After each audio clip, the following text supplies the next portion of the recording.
dumadami na naman po yung cases ng mga anxiety, depression, lalong-lalo na po sa mga kabataan ngayon. Kaya po yung ibang mga matatanda, hindi maiwasan compare yung kabataan nila sa kabataan ngayon.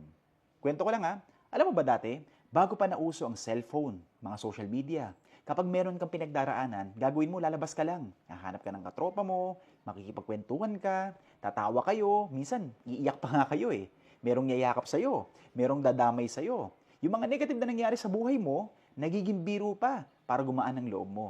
Pero kasi ngayon iba na. Magkakasama nga kayo sa isang kwarto pero lahat naman nakatutok sa screen. Napakatahimik. Walang nag-uusap. Walang nagkakamustahan. Wala kang mapapaglabasan ng sama ng loob. Bakit? Kasi mga tao busy na ngayon, kakascroll. Mas gusto pa nila yung nakatingin sa screen kaysa makinig. Kaya hindi nakakapagtaka kung bakit mas maraming kabataan ngayon ang merong anxiety at depression. Nakita mo, connected nga kayo sa isa't isa, pero disconnected naman po kayo sa totoong buhay.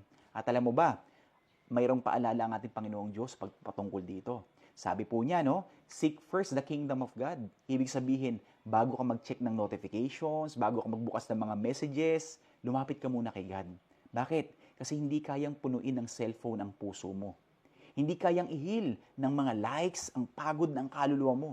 Minsan po, ang kailangan mo lang talaga ay yung presence ng ating Panginoong Diyos. Yung totoong kausap at yung isang puso na marunong makinig sa'yo. So today, bago ka mag-scroll, mag-post ka muna. Pray, talk to someone, be present. Because healing doesn't come from screens. It comes from God, a genuine connection. So yun po ang kailangan mo.